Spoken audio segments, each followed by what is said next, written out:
Culture G, cultivez votre curiosité. C'est le Blue Monday, le lundi du blues, le jour le plus déprimant de l'année. c'est aujourd'hui statistiquement le jour le plus déprimant de l'année. Les scientifiques l'ont baptisé le Blue Monday. Il paraît que c'est le jour le plus déprimant de l'année. Ah ça commence bien. Bah oui, le Blue Monday, le 3e lundi de janvier, ça a été étudié scientifiquement, sociologiquement.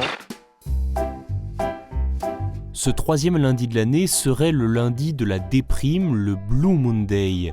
Blue Monday, ça vient de l'expression to feel blue, qui veut dire en anglais avoir le blues, avoir le cafard.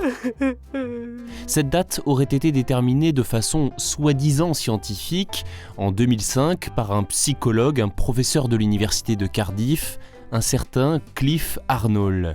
Il a créé une équation, vous ajoutez à la météo les dettes contractées depuis Noël que vous ne pouvez pas rembourser, tout cela multiplié par le temps écoulé depuis les fêtes et divisé par le manque de motivation et le besoin de changement, et ça vous donne, paraît-il, le jour le plus pourri de l'année. Ah bah alors là, il n'y a pas tout, alors là c'est mathématique, là c'est scientifique. Bon, évidemment, tout cela est complètement bidon. Une telle formule n'a aucun sens puisque les données sont variables et surtout subjectives. Ça dépend qui. Le Blue Monday, c'est en fait un coup marketing d'une agence de voyage britannique. Cliff Arnold, le psychologue cité dans cette fausse étude de 2005, a reconnu avoir été payé par l'entreprise Sky Travel. Il a publié cette formule pour une campagne publicitaire. Elle cherchait à montrer qu'il est important de prendre des vacances au mois de janvier pour lutter contre cette période de déprime hivernale. Il fait très froid. Oh, moins 10, moins 20, moins 30. Tu dis je reste couché, il te foutu du moins 40, tu vois ?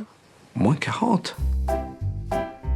Depuis, Cliff Arnold a participé à l'opération Stop Blue Monday pour rétablir la vérité sur cette journée. On l'écoute.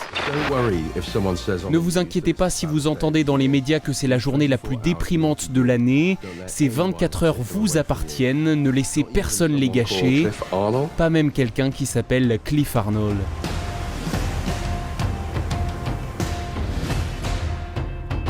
Cela dit, si le jour le plus triste de l'année n'existe pas, la dépression saisonnière, elle, existe bien. Elle concerne à peu près 3% de la population européenne, en majorité des femmes. Tous les hivers, la diminution de l'exposition à la lumière naturelle a un impact sur leur morale. Donc pour cela, d'accord, partir en vacances au soleil pendant l'hiver est certainement un bon moyen de retrouver la forme. Yes! Merci d'avoir écouté cet épisode. Abonnez-vous à Culture G et mettez 5 étoiles à ce podcast. À la semaine prochaine!